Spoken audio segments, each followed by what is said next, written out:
Hello नमस्कार मेरे सभी प्यारे साथियों, आरपीएससी व्यूज़ यूट्यूब चैनल पर आप सभी का स्वागत है। और मैं आपको एक इन्फॉर्मेशन देना चाहता हूं कि इस यूट्यूब चैनल के ऊपर आपको संपूर्ण जो अर्थव्यवस्था है वो फ्री करवाई जाएगी, ओनली फ्री। ठीक है। और ये जो इस चैनल के ऊपर जो भी आपकी जो क्लासें होंगी वो आरपीएससी से संबंधित होंगी। किससे? आरपीएससी से संबंधित होंगी। यानी कि जो आरपीएससी के द्वारा जो भी परीक्षाएं आयोजित करवाई जाती हैं उन्हीं को यहाँ पर फ्री करवाया जाएगा। तो आप इस चैनल को सब्सक्राइब कर लीजिएगा और बेल आइकन को दबा लीजिएगा ताकि आने वाली जो क्लासें हैं उनकी नोटिफिकेशन मिलती रहे। और सबसे पहले इस चैनल के ऊपर हम ये आपको ये बता रहे हैं कि ये जो सबसे पहले जो सब्जेक्ट जो आ रहा है वो इकोनॉमिक्स आ रहा है, जो कि कई बच्चों के लिए बहुत मतलब कठिन सब्जेक्ट बनकर सामने आता है ये। तो आज हम इस सब्जेक्ट को बहुत ही सरल स्वभाव में पढ़ाएंगे और सरलता से, मतलब कि इतना ज़्यादा आपको डरने की ज़रूरत नहीं है। आप इस एक बार अर्थव्यवस्था को पढ़ लोगे तो आपको ये लगेगा कि हाँ, अर्थव्यवस्था सब्जेक्ट जो है वो भी मतलब इतना ज़्यादा हार्ड नहीं है, उसके लिए वो आपके लिए इतना इजी हो जाएगा। तो चलिए हम जो स्टार्ट करते हैं कि जो इसमें जो हमारा जो पहला जो टॉपिक रहेगा वो हम अर्थव्यवस्था के बारे में जानेंगे। किसके बारे में? अर्थव्यवस्था के बारे में। तो लेकिन अर्थव्यवस्था के बारे में जानने से पहले जो हम पहले एक शब्द का चर्चा कर लेते हैं जिसका नाम होता है अर्थशास्त्र। अर्थशास्त्र क्या होता है? ठीक है, इसको इंग्लिश में बोला जाता है इकोनॉमिक्स। क्या बोला जाता है? इकोनॉमिक्स बोला जाता है। ठीक है। अब जो अर्थशास्त्र जो होता है ना, पहली बात तो ये है कि अर्थशास्त्र जो है वो अपने आप में एक सामाजिक जो विज्ञान है, सब्जेक्ट जो है, सामाजिक जो विज्ञान है उसकी शाखा है। ये सामाजिक विज्ञान की क्या है? ये शाखा है। ठीक है। जो सोशल साइंस जो होती है उसका एक मतलब कि ब्रांच है ये भी, और उसी से एक अलग होकर एक अलग नाम लेकर आए अर्थशास्त्र। तो जो अर्थशास्त्र जो है, जो इकोनॉमिक्स जो शब्द से बना है, तो इकोनॉमिक्स का मतलब क्या होता है अगर हम यहाँ पर चर्चा करें तो इकोनॉमिक्स जो है ना,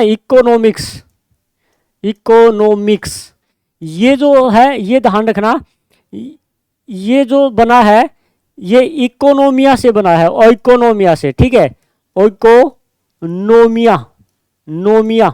ठीक है, ये शब्द है। और ओइकोनोमिया जो शब्द है इसी से ये निकल के आया है, जो कि हम देखें तो ये ग्रीक भाषा का शब्द है। ये किसका है? ग्रीक भाषा का शब्द है। ठीक है ना, ग्रीक भाषा का शब्द है। और फिर इसका जो इंग्लिश जो रूपांतरण हुआ है, वो क्या निकल के आया है? इकोनॉमिक्स। और जिसका फिर अर्थ जो निकल के आता है, इसका अर्थ अगर हम निकल कर देखेंगे तो वो क्या होता है? अर्थशास्त्र होता है। ठीक है। अब जो ये इकोनोमिया है, ये जो है ये भी दो शब्दों से मिलकर बना है। कितने शब्दों से? दो शब्दों से मिलकर बना हुआ है। तो वो दो शब्द देखिएगा कौन से होते हैं। वो होता है, एक होता है ओकोस, ठीक है, और एक होता है नोमिया। ठीक है, नोमिया।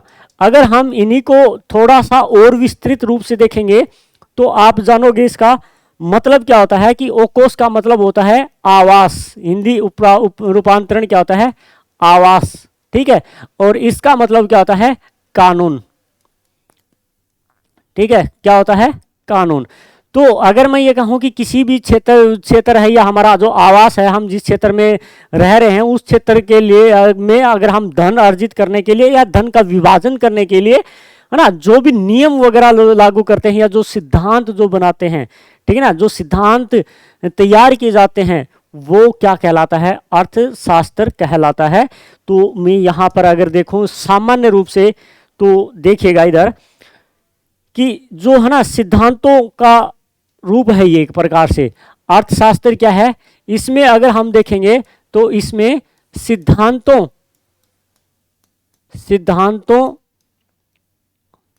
को बनाया जाता है। क्या? सिद्धांतों को बनाया जाता है। ठीक है, या सिद्धांतों का रूप तैयार किया जाता है। रूप तैयार किया जाता है। किस लिए? अगर हम वो देखें तो ध्यान रखना, धन का विभाजन करने के लिए। क्या? धन का विभाजन करने के लिए अब धन का विभाजन करने के लिए कैसे? भाई देखिए, एक जो आदमी व्यक्ति जो होता है वो सामान्य रूप से अपना जीवन अर्जित करने के लिए क्या करता है, जो भी सीमित जो स्रोत होते हैं उसके पास धन प्राप्त करने के लिए, तो उनका डिवाइड कर देता है कि भाई इस क्षेत्र से हमें धन कैसे प्राप्त करना है और इस क्षेत्र से हमें धन कैसे प्राप्त करना है। तो यानी कि सीमित जो स्रोत होते हैं उन स्रोतों से धन को अर्जित करने के लिए धन का विभाजन कर दिया जाता है, ठीक है ना। तो ये फिर वो क्या कहलाता है, एक अर्थशास्त्र का एक रूप हो जाता है, यानी कि वो सिद्धांत बना लेता है इस चीज के लिए, क्या सिद्धांत बना लेता है। अब जो ये अर्थशास्त्र जो है इसको अगर हम देखेंगे यहाँ पे, तो ये सबसे पहले इसकी अवधारणा जो लेकर आए थे वो कौन लेकर आए थे? अर्थशास्त्र की जो अवधारणा है वो कौन लेके आए थे? अगर हम देखें तो अर्थशास्त्र का जो जनक है, अर्थशास्त्र का जनक जो कहलाता है, अर्थशास्त्र का जनक, ठीक है ना, जनक है वो कौन कहलाता है भाई, है ना। भाई सबसे पहले अर्थशास्त्र को प्रतिपादित करने वाला जो व्यक्ति है वो कौन है? उस चीज के लिए अगर हम देखें तो एक स्कॉटलैंड जो निवासी था, ठीक है, जिसका नाम था एडम स्मिथ, तो उसी ने सबसे पहले हमें ये बताया कि भाई जो धन जो है ना, व्यक्ति जो है जो कार्य जो कर रहा है वो किसके लिए कर रहा है? धन के लिए, ठीक है ना। क्या कर रहा है? धन के लिए। जिस क्षेत्र में देखो, जो व्यक्ति सीमित साधन जो होते हैं, है ना, सीमित स्रोत होते हैं धन के लिए, तो उनका क्या करेगा? स्टडी करेगा, नहीं करेगा? भाई धन कैसे कमाना है, कैसे नहीं कमाना है, ठीक। तो उसको क्या बोल दिया भाई, ये जो व्यक्ति इसके लिए धन के लिए जो भी क्रियाएं कर रहा है, जो भी सिद्धांत वो कर रहा है, ये नहीं को सभी रूपों को मिलाकर उन्होंने क्या बता दिया कि भाई ये अर्थ अपने आप में क्या है कि अर्थशास्त्र है, और एक अलग विषय का रूप दे दिया गया। तो इसके जो जनक हैं, जनक की अगर मैं यहाँ पे बात करूं तो ध्यान रखना कौन है? Adam Smith. कौन है? एडम स्मिथ है। और ये कहाँ के निवासी थे? तो निवासी की अगर बात आए तो स्कॉटलैंड के निवासी थे। कहाँ के थे? स्कॉटलैंड के निवासी थे। तो इन्होंने 1776 में एक पुस्तक आई इनकी, 1776 में, कब? 1776 में इनकी एक पुस्तक आई जिसका नाम है वेल्थ ऑफ नेशन। क्या नाम है? Wealth of nation. और उसमें इन्होंने अर्थव्यवस्था का भी जिक्र किया था अर्थशास्त्र के साथ साथ, और इसी में इसने बताया कि भाई जो भी व्यक्ति जो कार्य कर रहा है धन के लिए कर रहा है, धन का विभाजन जो कर रहा है उनके अर्जित करने के लिए सिद्धांतों का निर्माण कर रहा है, तो ये व्यवहार जो कर रहा है, धन कर रहा है, धन से संबंधित जो भी चीजें कर रहा है वो क्या कर रहा है? किस में कर रहा है? अर्थशास्त्र में कर रहा है। किस में कर रहा है? अर्थशास्त्र में। तो एडम स्मिथ ने क्या कहा, क्या अवधारणा के विचार क्या थे? तो ध्यान रखना, उन्होंने धन का अध्ययन करना। तो उन्होंने अर्थशास्त्र के बारे में क्या कहा है? धन का अध्ययन करना ही क्या कहलाता है? ध्यान रखना, क्या कहलाता है? अर्थशास्त्र कहलाता है। उन्होंने कहा कि हम जो धन के बारे में अर्थशास्त्र में सिर्फ और सिर्फ जो बातें होंगी वो किसके बारे में होंगी? मनी के बारे में होंगी, धन के बारे में होंगी। ऐसा विचार था, किसका कहना था? ये एडम स्मिथ का कहना था। लेकिन अगर हम बात करें कि आधुनिक विचारधारा की अगर बात करें, तब वो एक व्यक्ति आया जिसका नाम था सैमुअलसन। क्या नाम था? सैमुअलसन, ठीक है ना। आधुनिक विचारकों में अगर हम बात करें तो ध्यान रखना, आधुनिक विचारक,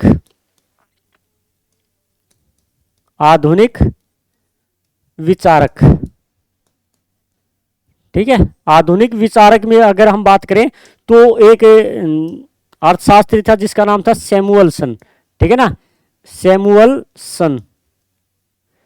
सैमुअलसन।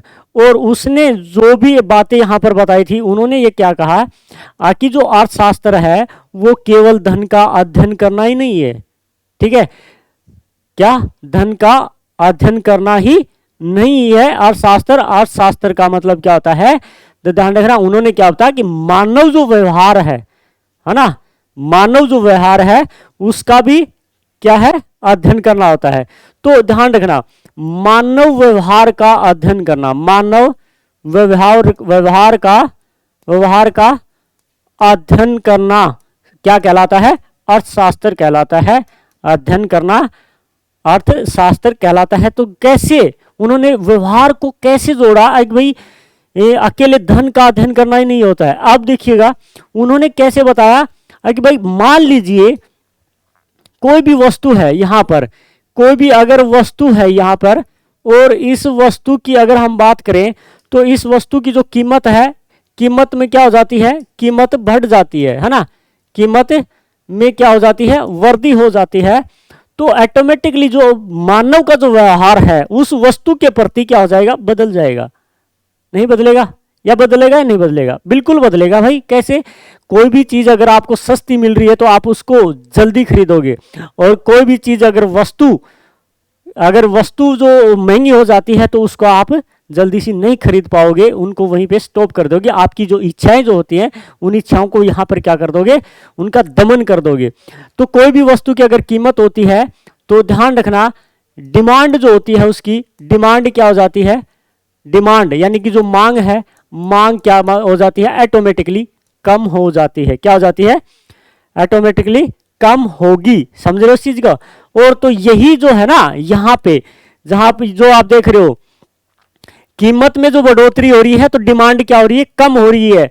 तो यही क्या कहलाता है भाई, उन्होंने कहा कि यही मानव व्यवहार है। यही क्या है, मानव व्यवहार है।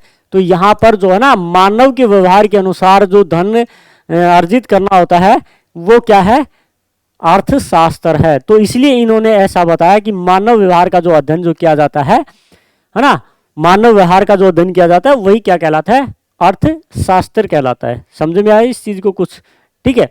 तो ध्यान रखिएगा सैमुअलसन ने क्या कहा था और एडम स्मिथ के द्वारा क्या कहा गया था।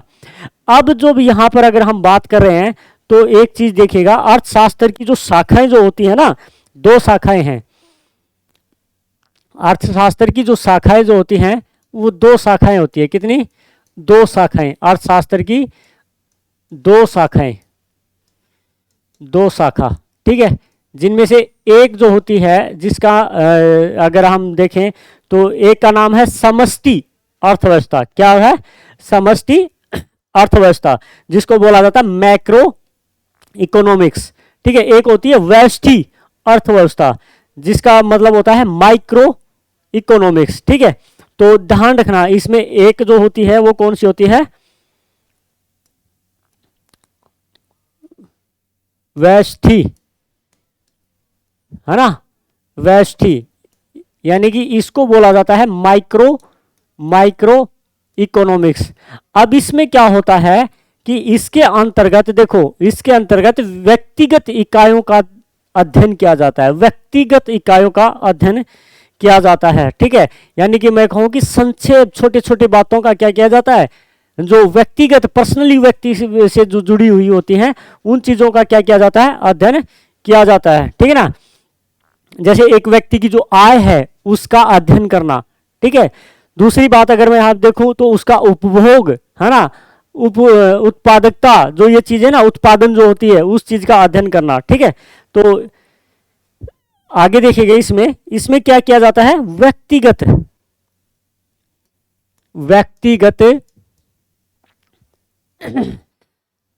इकाइयों का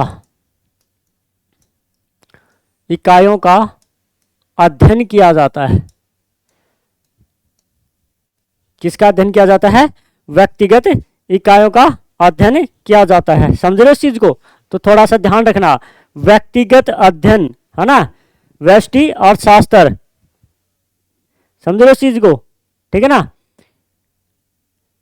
व्यक्तिगत अध्ययन बोल सकते हो, या आर्थिक जो इकाइयां होती हैं, आर्थिक इकाइयों का जो अध्ययन, या इसमें क्या किया जाता है, आर्थिक इकाइयों का अध्ययन, आर्थिक इकाइयों का अध्ययन, यानी कि यूनिट वाइज क्या किया जाता है, यूनिट वाइज का। जैसे अगर हम देखेंगे व्यक्ति की जो आय होती है ना, व्यक्ति की आय, ठीक है, व्यक्ति की आय, समझ रहे हो इस चीज को। दूसरा अगर हम इसमें देखेंगे जैसे व्यक्ति का जो उपभोग जो किया जाता है, उपभोग, है ना, कंज्यूमर, ठीक है ना, कंज्यूम कितना कर पाता है, कितना होता है, कितना नहीं होता है, ठीक है। उत्पादन, प्रोड्यूस, उत्पादन, ठीक है, उत्पादन, इनका क्या किया जाता है, इसमें अध्ययन किया जाता है। तो ध्यान रखना इस चीज का, ठीक है ना, समझ रहे हो इस चीज का। तो इसका क्या किया जाता है, अध्ययन, समझ रहे हो इस चीज को। अब यहां पर देखो इसमें क्या किया जाता है, अगर कोई भी व्यक्ति उपभोग करेगा तो वो क्या करेगा, किसी भी वस्तु को क्या करेगा, कीमत देखकर वो करेगा। अभी हमने देखा था, अगर किसी वस्तु की कीमत बढ़ जाती है तो उसकी मांग में ऑटोमेटिकली क्या हो जाती है, कमी आ जाती है। समझ रहे हो इस चीज को। तो यहां पर ये क्या कर रहा है, तो यहां पर अगर हम देखें इस चीज को, तो ये दोनों उपभोग और उत्पादन जो होता है ना, तो वो किसके कारण होता है, ध्यान रखना, कीमत के कारण होता है। किसके कारण, कीमत के ऊपर होता है, कीमत के आधार पर। तो इसलिए आधार पर होता है। तो इस व्यष्टि जो अर्थशास्त्र है, इसमें जो मेन जो व्यक्ति जो ध्यान रखता है वो उपभोग के ऊपर रखा जाता है, और उपभोग वो कीमत के अनुसार देखता है। और कीमत के अनुसार देखने के कारण इसको बोला जाता है, इसके कारण इसको बोला जाता है कीमत सिद्धांत। कीमत सिद्धांत भी कहते हैं, व्यष्टि को क्या बोला जाता है, कीमत सिद्धांत भी कहते हैं, भी कहते हैं। अब आपसे ये पूछ लिया जाए कि भाई इसको कीमत सिद्धांत क्यों कहते हैं, तो ध्यान रखना किसके कारण, उपभोग और उत्पादन के कारण इसको क्या बोला जाता है, ध्यान रखना क्या कहा जाता है, कीमत सिद्धांत बोला जाता है। समझ में आया इस चीज को, ठीक है। तो ध्यान रखना इस चीज का। अगला जो देखिएगा, दूसरा जो है इसकी शाखा जो है, दूसरी शाखा है वो है समष्टि। कौन सी है, समष्टि, ठीक है ना। दूसरा जो है वो कौन सा है, दूसरी शाखा है समष्टि, जिसको बोला जाता है मैक्रो। क्या बोला जाता है, मैक्रो अर्थ इकोनॉमिक्स। क्या बोला जाता है, मैक्रो इकोनॉमिक्स, ठीक है ना।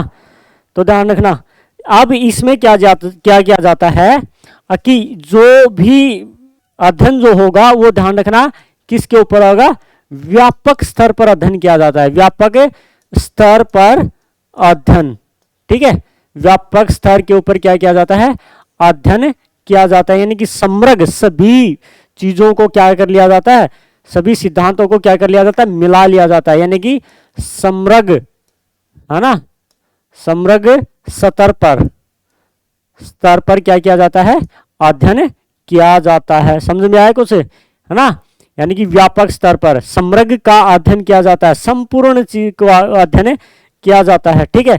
समष्टि का मतलब क्या होता है, समग्र, और समग्र का मतलब क्या होता है, व्यापक। ये तीनों जो शब्द हैं ये अपने आप में एक दूसरे से मिले हुए हैं। जैसे कि अगर एग्जाम्पल के तौर पर अगर मैं बात करूं, जैसे कि आपकी जो होती है ना मुद्रा का अध्ययन करना, ठीक है। जैसे बेरोजगारी का अध्ययन करना, क्या, अब बेरोजगारी में तो सभी व्यक्ति आ जाएंगे, ठीक है। अब एक व्यक्ति तो नहीं होगा ना, इसमें व्यक्तिगत वो नहीं हो रही है, बेरोजगारी में तो बहुत से व्यक्ति शामिल हो जाते हैं, ठीक है ना। बेरोजगारी, जैसे राष्ट्रीय जो आय है उसका अध्ययन करना, है ना, राष्ट्रीय आय का क्या करना, अध्ययन करना, ठीक है। रोजगार, है ना। तो ये सभी चीजें जो होती है, इसमें भी रोजगार की बात हो रही है, इसमें भी आय, मुद्रा कब आएगी, जब रोजगार मिलेगा, है ना। बेरोजगारी कब मिटेगी, जब रोजगार मिलेगा, है ना। राष्ट्रीय आय कब बढ़ेगी, जब प्रत्येक व्यक्ति के पास रोजगार होगा। तो इन्हीं के कारण इसको क्या बोला जाता है, इसको क्या बोला जाता है, रोजगार सिद्धांत भी कहते हैं। क्या बोलते हैं, रोजगार सिद्धांत, ठीक है। तो इसमें अगर हमें देखें तो ध्यान रखना, मुद्रा है, बेरोजगारी है, राष्ट्रीय आय है, इन सभी में मेन पॉइंट क्या निकल के आता है, रोजगार निकल के आता है भाई, ठीक है। तो इसे क्या बोला जाता है, रोजगार सिद्धांत भी बोला जाता है। क्या, रोजगार सिद्धांत भी बोला जाता है, ठीक है। रोजगार सिद्धांत भी कहते हैं, ठीक है, रोजगार सिद्धांत भी कहते हैं। ये चीज को आप थोड़ा सा ध्यान में रखना, ठीक है। रोजगार सिद्धांत भी कहा जाता है। क्यों कहा जाता है भाई, इसमें जिस भी चीजों का अध्ययन जो किया जा रहा है ना, जैसे मुद्रा का अध्ययन किया जा रहा है, तो मुद्रा कब होगी, जब किसी व्यक्ति के पास रोजगार होगा तभी। बेरोजगारी खत्म कब होगी, जब रोजगार मिलेगा तभी, है ना। आय कैसे बढ़ेगी, इनकम जो नेशनल इनकम है वो कैसे बढ़ेगी, प्रत्येक जो व्यक्ति होता है ना उसके पास अगर रोजगार होगा तो ऑटोमेटिकली आय क्या हो जाएगी, राष्ट्रीय आय बढ़ जाएगी, ठीक है ना। तो ध्यान रखना, तो ध्यान रखना इस अर्थशास्त्र को जो वो करने वाले थे, तो ध्यान रखना शुरुआत करने वाले थे, है ना, परिचित करवाने वाले जो व्यक्ति थे वो कौन थे? रेडनर क्रिस। ठीक है, इसका जो परिचित करवाने वाले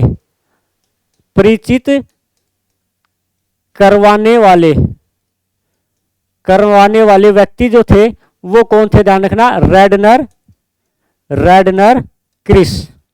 ठीक है ना, रेडनर क्रिस नामक व्यक्ति थे। तो इस चीज का ध्यान रखना। ठीक है, क्लियर हो गया इतनी बात? क्लियर हुआ इतनी बात? तो चलिए अब हम आगे बढ़ते हैं। अब हम देखते हैं कि जो इसके अंतर्गत कौन कौन सी मदें शामिल की जाती हैं। ठीक है ना, अर्थ जो व्यवस्था है, अर्थशास्त्र है, अर्थशास्त्र की मदें। ठीक है ना, अर्थशास्त्र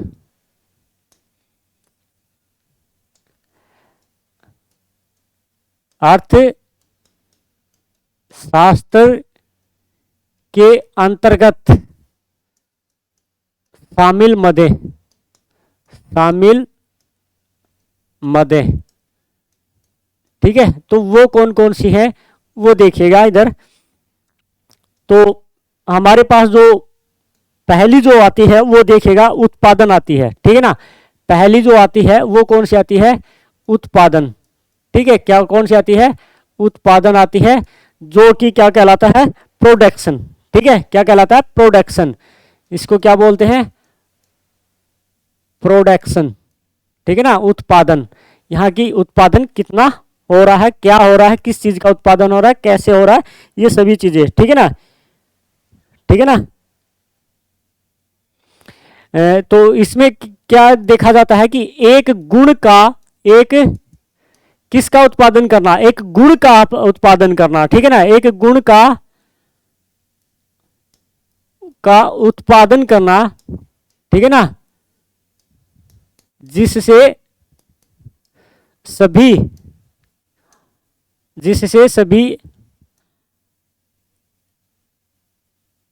सॉरी, गुण नहीं, यहाँ पे निर्माण कीजिएगा। ठीक है, निर्माण, है ना, एक गुण का निर्माण करना। ठीक है ना, निर्माण करना, ऐसा गुण लेके आना है जिससे सभी आवश्यकताओं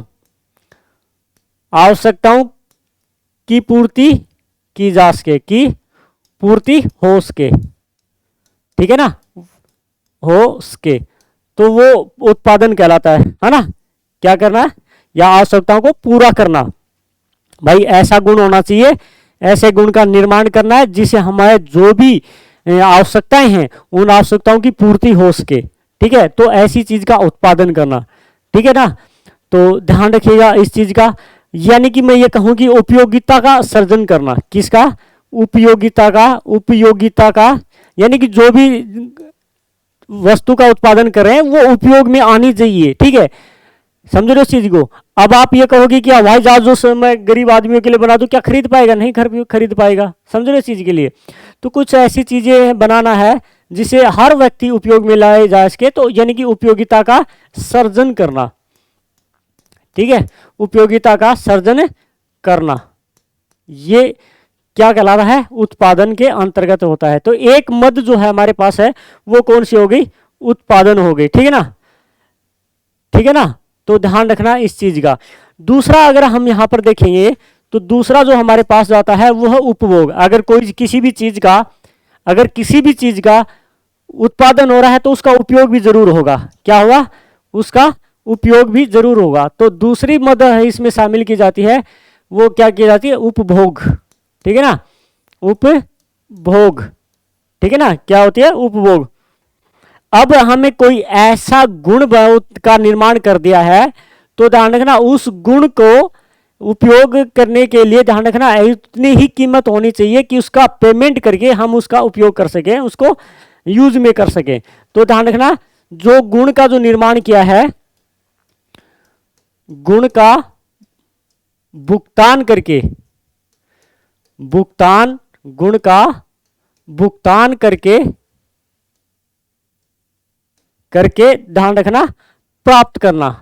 ठीक है ना, प्राप्त करना, ये क्या है? उपभोग है। ठीक है ना, ये क्या है? उपभोग है, नहीं कि कंज्यूमर है ये। ठीक है, कंज्यूम है ये।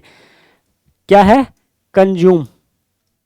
ठीक है ना, तो ध्यान रखना इसका, क्या है ये, कंज्यूम है। भाई उत्पादन क्या होता है, उत्पादन में किस चीज का उत्पादन करें, तो एक ऐसे गुण का उत्पादन निर्माण करना है जिसकी वजह से जो भी आवश्यकताएं हमारी हैं वो पूरी हो सके। ठीक है, अब मान लीजिए कोई ऐसा गुण हमने क्रिएट कर लिया है, बना लिया है, तो हमें उपभोग करना है, तो ध्यान रखना उस गुण का भुगतान करना चाहिए, तभी हमें वो मिल प्राप्त होगी। ठीक है ना, तो हमें प्राप्त तभी करनी है जब हम उसका भुगतान कर दें। समझ रहे हो इस चीज को, तो ध्यान रखना इस चीज का। तो अगला देखिएगा विनिमय, है ना। तीसरी मद क्या है इसमें, तीसरी मद है विनिमय, विनिमय। ठीक है ना, अब ये जो विनिमय जो शब्द है ये आखिर होता क्या है वो देखिएगा, है ना। तो विनिमय का मतलब होता है, सामान्य अर्थ से मैं बात करूं कि लेन देन। क्या होता है, लेन देन। ठीक है, तो ध्यान रखना कोई भी वस्तु होती है उसका लेन देन करना, या सेवा होती है ना, या सेवाओं का, है ना, क्रय करना, उसको बेचना या उसका विक्रय करना या फिर उसका खरीदना, ये क्या होता है, विनिमय कहलाता है। किसी भी जो वस्तु होती है या सेवा जो होती है उसका खरीदना और बेचना। ठीक है, अगर हम प्राचीन समय की बात करेंगे तो प्राचीन समय में मुद्रा जो है ये को हम प्रचलन में नहीं थी, तो उस समय क्या किया जाता था, एक वस्तु के बदले दूसरी वस्तु का क्या किया जाता था, है ना, बदला किया जाता था।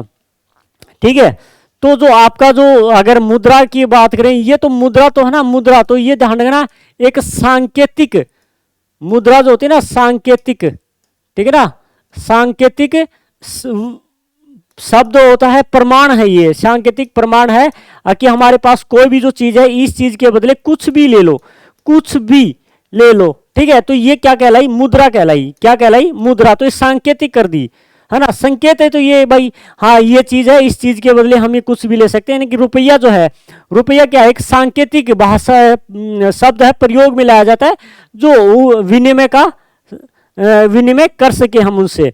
लेकिन ध्यान रखना अगर हम प्राचीन समय की बात करेंगे तो प्राचीन समय में जो है ध्यान रखना मुद्रा नहीं होती थी, तो क्या होता था, वस्तुओं का लेन देन होता था।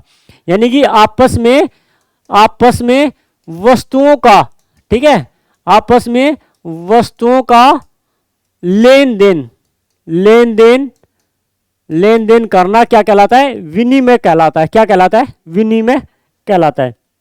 लेकिन ध्यान रखना कोई भी अगर हम देखेंगे कि मेरे पास टमाटर है, ठीक है, या मेरे पास मान लीजिए मैं कर रहा हूं कि खेती कर रहा हूं, खेती के जरिए अगर मेरे पास मैंने कुछ भी ऐसा उत्पादन कर लिया है, जैसे कि मैंने आलू उत्पादन कर लिया है, तो अब मेरे को तो उस आलू से तो ये नहीं है कि भाई आलू ही सब कुछ है।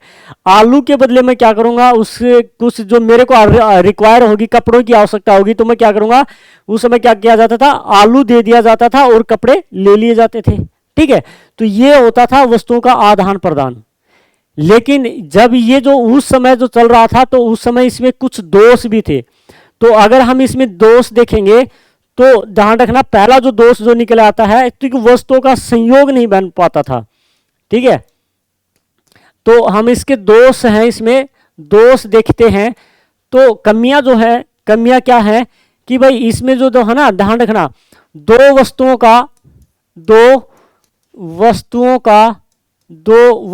का संयोग नहीं बनता।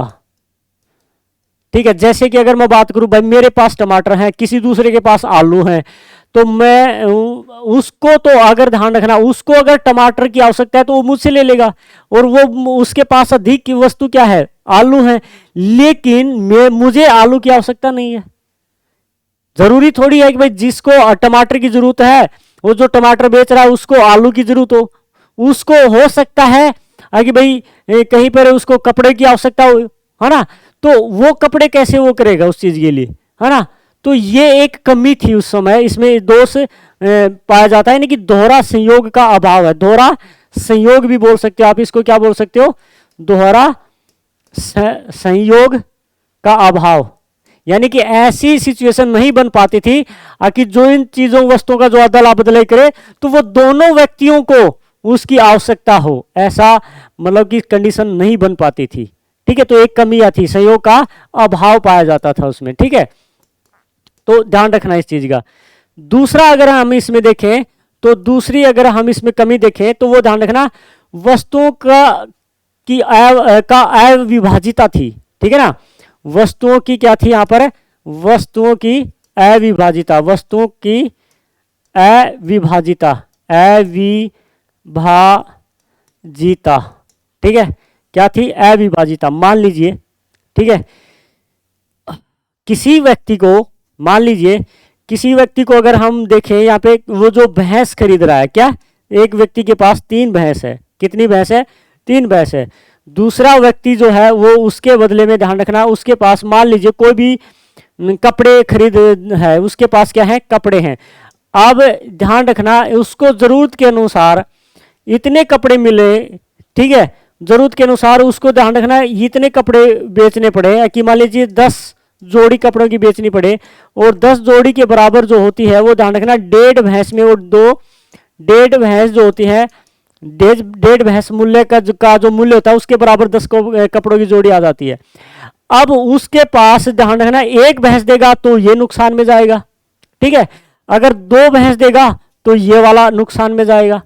तो इस तरह से करके जो अविभाजिता नहीं हो पाती थी इसमें, अगर भाई 2 भैंस दे दे, तो अगर 2 भैंस दे देगा तो मान लीजिए यहाँ पे 13 जोड़ी कपड़ों की आ जाएगी, तो ये उसकी 3 कपड़े जोड़ी उसके लिए क्या है, बेकार जाएंगे ना, ठीक है ना। जबकि अगर 1 दे देगा तो 1 में ये क्या नहीं करेगा, 10 जोड़ी चाहिए तो उसको यहाँ पे कपड़े वाले को नुकसान है, ठीक है, क्योंकि 1 भैंस के 1.5 भैंस के बदले में 1 भैंस ले रहा है वो। तो ये सिचुएशन वहां पर क्रिएट न होने के कारण है, ये ऐसी कंडीशन क्रिएट होने के कारण ये एक दोष निकल के आया कि वस्तुओं का वहां पर विभाजिता नहीं हो पाती थी, ठीक है। तो यहां पर क्या है, वस्तुओं की अविभाजिता, क्या है, वस्तुओं की अविभाजिता, ठीक है। अगला जो तीसरा जो दोष है वो देखिएगा कि भाई हमें क्या पता था कि उस समय, तीसरे की बात करेंगे हमें, तो तीसरे की बात करेंगे तो वो क्या है कि ध्यान रखना, मूल्यों का अभाव, है ना, यानी कि वस्तुओं का जो मूल्य जो होता था उसका क्या होता था, यहां पर अभाव पाया जाता था, ठीक है ना। मूल्य का जो है ना, मूल्यों का जो मापन नहीं हो पाता था भाई, क्या नहीं हो पाता था, मापन नहीं हो पाता था। अब मापन का मतलब यहाँ पे कि उस समय की जो 3 भैंसें थी, ठीक है, और इधर से है वो ध्यान रखना 10 किलो टमाटर हैं, 10 किलो क्या है, टमाटर है, तो क्या इनका मूल्य और इनका मूल्य पता था किसी को कि भाई बराबर है या नहीं है ना। तो हो सकता है कि भाई 1 भैंस के बराबर 10 टमाटरों का मूल्य है ना, हो सकता है कि भाई 1.5 भैंस के बराबर इसका जो मूल्य हो सकता हो 10 टमाटरों के बराबर हो। तो ये मूल्यों का जो मापन जो था वो नहीं हो पाता था, तो इसलिए इनका अभाव होने के कारण ये भी एक अपने आप में क्या थी, कमी थी, ठीक है। अगला देखिएगा, अगला अगर हम देखें तो वो है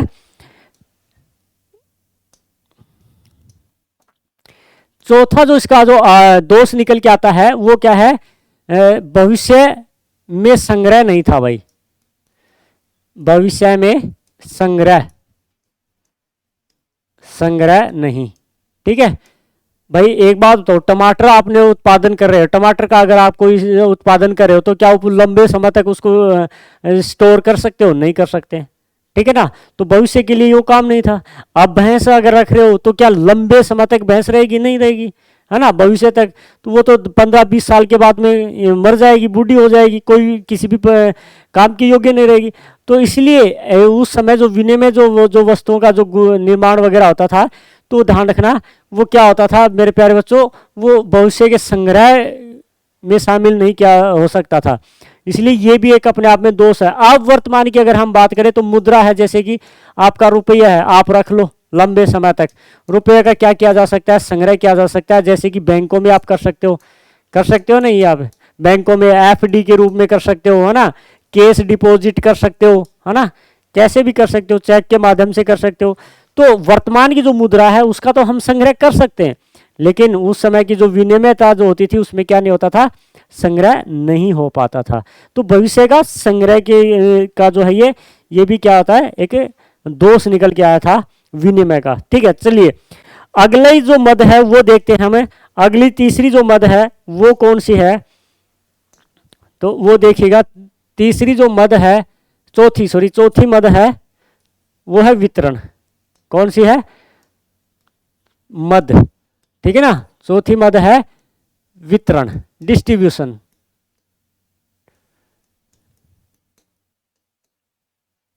डिस्ट्रीब्यूशन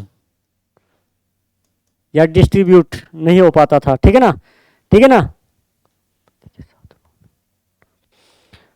तो देखो इसमें क्या आता है कि भाई जो आय के जो साधन है ना, आय के साधन, आय के जो साधन है या जो साधन है, आय के जो साधन है या आय हमें कहाँ से उत्पत्ति करनी है, आय की का उत्पादन हमें कहाँ से करना है, कोई भी स्रोत मान लीजिएगा, है ना। तो उसके जो भी साधन है उन साधनों में जो है ना, उन साधनों में उनको डिवाइड कैसे किया जाता है, साधनों में, है ना, बांटना या विभक्त करना, बांटना या विभक्त करना, ठीक है। तो डिस्ट्रीब्यूशन कैसे होता है, कोई भी चीज है, जैसे कि मैं अगर मैं यहाँ पे कहूँ कि मैंने यहाँ पे कॉफी का उत्पादन किया है, किसका? कॉफी का उत्पादन किया है, तो इसको ध्यान रखना, कॉफी को डिस्ट्रीब्यूट करना यानी कि वितरण करना आय के साधन के लिए, ठीक है। तो आय के साधन के लिए कैसे करना, जैसे कि मैंने यहाँ पे कैफे खोल दिया है ना, वो एक अलग तरीके से बिकेगी वहाँ पे। एक वैसे मैंने वैसे डायरेक्टली बेचना शुरू कर दिया है, ठीक है, एक उस तरीके से होगी। तो आय के जो साधन है, तो इसमें उत्पत्ति के जो साधन की बात करेंगे तो क्या होना चाहिएगा, उत्पत्ति के लिए क्या चाहिए, फिर वितरण करने के लिए। तो उत्पत्ति के साधनों की अगर हम ये बात करेंगे तो ध्यान रखना सबसे पहले पूंजी भी होनी चाहिए। क्या होनी चाहिए? पूंजी भी होनी चाहिए, ठीक है ना। दूसरा, इसमें जो पूंजी के साथ साथ अगर आप देखोगे तो ध्यान रखना भूमि भी चाहिए, है ना, क्या? भूमि भी चाहिए। अब हमें आय के जो की उत्पत्ति के लिए जो साधन जो बनाने हैं वो क्या क्या चाहिए, वो उत्पादन के साधन है ना, उत्पत्ति के साधन, उनमें से क्या होनी चाहिए? पूंजी। कोई भी चीज अगर आप है आय आपके पास, ध्यान रखना आपके पास अगर आपको आय बढ़ानी है, आपके घर परिवार में आय बढ़ानी है, तो आप उस चीज को क्या करोगे, सबसे पहले पूंजी लगानी पड़ेगी या नहीं लगानी पड़ेगी भाई? पूंजी तो पहले इन्वेस्ट तो करना पड़ेगा ना, इन्वेस्ट तो करना पड़ेगा ना। और इन्वेस्ट कहाँ करोगे, कोई ये तो नहीं कि हथेली के ऊपर इन्वेस्ट कर लोगे, तो उसके लिए जगह भी चाहिए ना किसी क्षेत्र में, ठीक है। तो भूमि की भी आवश्यकता रहेगी, ठीक है। अब उसमें ये तो नहीं कि तुम ये अकेले काम करोगे, तो उसमें श्रम की भी आवश्यकता रहेगी। किसकी? श्रम यानी कि मजदूरी की जो बोलते हैं, ठीक है। और दूसरी बात यह है कि जो ध्यान रखना सबसे बड़ा जो चीज है वो है साहस। क्या? साहस भी होना चाहिए। अरे भाई आप इन्वेस्ट कर रहे हो कुछ भी, जो पैसे अगर इन्वेस्ट कर रहे हो तो इन्वेस्ट करने के लिए आपकी क्या लेनी चाहिए? रिस्क, जिसको बोलते हैं, रिस्क लेना भी जरूरी है, तो साहस की भी जरूरी है, ठीक है। जिसको बोला जाता है उद्यम भी बोला जाता है ना, उद्यम, उद्यम की भी आवश्यकता होती है। और ध्यान रखना संगठन भी होता है, ध्यान रखना संगठन भी जरूरी है, यानी कि कुछ विद्वान ऐसे भी होने चाहिए जो आपको राय दें, ठीक है, राय देते हैं, ठीक है। आगे भाई आपको इस चीज में इन्वेस्ट करना चाहिए, इस चीज में इन्वेस्ट नहीं करना चाहिए। तो ये जो चीजें होती हैं, ये ध्यान रखना, ये उत्पत्ति के साधन होते हैं। ये क्या है? ये सारे के सारे क्या है मेरे प्यारे बच्चों? ये उत्पत्ति के साधन हैं। अगर आप किसी भी चीज की उत्पत्ति कर रहे हो, ठीक है, उत्पत्ति करोगे तो ध्यान रखना उत्पत्ति के साधन है ये। और उत्पत्ति के साधन अगर आपके पास हैं, ये है, तो ध्यान रखना आपकी क्या होगी? आय की उत्पत्ति होगी। और आय की उत्पत्ति होगी तो फिर आप क्या करोगे? डिस्ट्रीब्यूशन भी करोगे उस चीज का, ठीक है। तो ये चीजें आपकी मदों में शामिल होती है, वितरण भी। अब एक चीज और आती है इसमें, अगर हम देखें तो राजस्व, ठीक है। क्या होता है? पांचवी जो मद शामिल की जाती है वो क्या जाती है? राजस्व, ठीक है ना। राजस्व यानी कि दो ध्यान रखना फिस्कल जो होता है, इसको बोलते हैं फिस्कल, है ना। अब वो ध्यान रखना राज्य की क्या होनी चाहिए उसमें, राज्य की जो है ना, राज्य की जो आपका जो स्टेट है वो आय, वही उनको जो राजस्व जो टैक्स वगैरह जो प्राप्त होते हैं वो उन्हीं को तो बोला गया राजस्व, ठीक है। तो राज्य की धन जो है ना, धन से जो संबंधित जो भी गतिविधियां देते हैं, धन से संबंधित जो गतिविधियां होती है, संबंधित गतिविधियां, ठीक है ना, जो गतिविधियां जो शामिल होती हैं वो क्या कहलाती हैं, राजस्व कहलाती है। क्या कहलाती हैं, राजस्व कहलाती हैं। ठीक है, यानी कि राज्य की जो धन से संबंधित गतिविधियां, जैसे कि अगर मैं यहाँ पे बात करूं, जो टैक्स जो है ये एक प्रकार से एक्टिविटी है राज्य की, जो जहां से धन प्राप्त होता है। ठीक है ना, जिसको वो आयकर भी बोलते हैं ना, इनकम टैक्स भी जो बोलते हैं, है ना, ये वगैरह जो चीजें हैं, कहाँ से प्राप्त करनी है, कहाँ से नहीं करनी है, ये जो भी गतिविधियां राज्य के द्वारा लागू की जाती हैं, ये सभी चीजें इसमें शामिल की जाती हैं। ठीक है, तो ध्यान रखना इस चीज का। तो 5 मदें शामिल की जाती हैं इसमें, 5 मदें शामिल की जाती हैं। तो ध्यान रखिएगा कौन कौन सी शामिल की जाती हैं। 5 मदें कौन कौन सी होती हैं, एक होती है राजस्व, है ना, एक होता है वितरण, ठीक है, एक होता है आपका विनिमय, एक होता है ध्यान रखना उपभोग, और एक होता है उत्पादन। ठीक है, तो ये 5 मदें जो होती हैं, इन्हीं का अध्ययन किया जाता है अर्थशास्त्र के अंतर्गत। ठीक है, तो चलिए अब हम चलते हैं अर्थव्यवस्था के ऊपर। तो जो अर्थव्यवस्था है, अर्थव्यवस्था जो है उसके ऊपर चलते हैं। तो अर्थव्यवस्था का मतलब क्या होता है, अगर यहाँ पे अगर मैं ये देखूं तो ये होता है इकोनॉमी। क्या होता है, इकोनॉमी। ठीक है, क्या होता है, इकोनॉमी। और ये क्या होता है कि अर्थशास्त्र का ध्यान रखना, अर्थशास्त्र का व्यवहारिक पक्ष होता है। ठीक है ना, व्यवहारिक पक्ष जो होता है वो क्या कहलाता है, अर्थशास्त्र कहलाता है। क्या कहलाता है, अर्थशास्त्र कहलाता है। समझ रहे हो इस चीज को, सॉरी, अर्थव्यवस्था कहलाती है। क्या कहलाती है, अर्थव्यवस्था कहलाती है। यानी कि अर्थव्यवस्था में क्या होता है, अगर मैं यहां पर देखूं इस चीज को, तो ध्यान रखना जो भी कार्य किया जाता है जीविका के लिए, जीविकोपार्जन के लिए, ठीक है ना, जीविकोपार्जन के लिए, यानी कि जीवन निर्वाह के लिए, जीवन निर्वाह के लिए, है ना, जो भी व्यवहार किया जाता है या जीवन निर्वाह के लिए जो भी कार्य किया जाता है वो क्या किया जाता है, ध्यान रखना, अर्थव्यवस्था कहा जाता है। क्या कहा जाता है, अर्थव्यवस्था में शामिल होता है। ठीक है ना, ठीक है ना। तो इसमें अगर मैं सामान्यतः बात करूं, ठीक है ना, इसमें सामान्यतः अगर मैं अब बात करूं, जो आर्थिक जो क्रियाएं की जाती हैं, आर्थिक क्रियाएं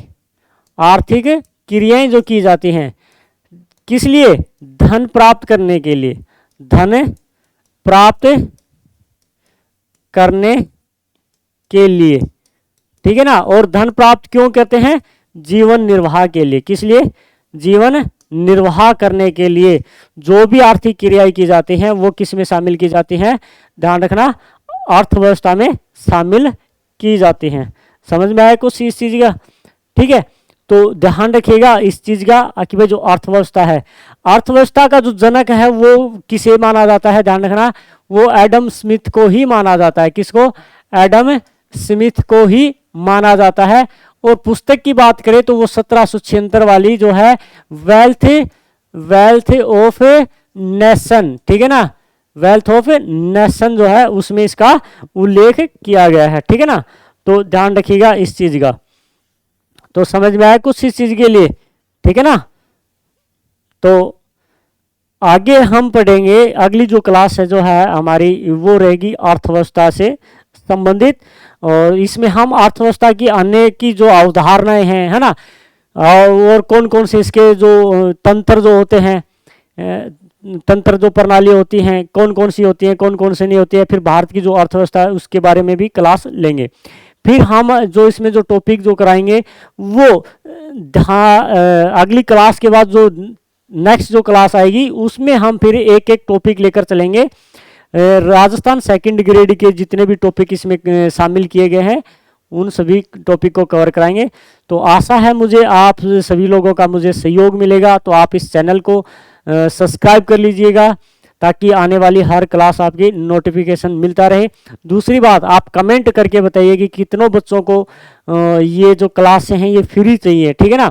मैं बिल्कुल फ्री ये यहाँ पर इकोनॉमिक्स वगैरह कराऊंगा, और जितनी मुझसे होगी मैं लगभग जो सब्जेक्ट है मुझसे करवाए जाएंगे उतने सब्जेक्ट आपको फ्री ऑफ कॉस्ट करवाया जाएगा। जय हिंद, जय भारत।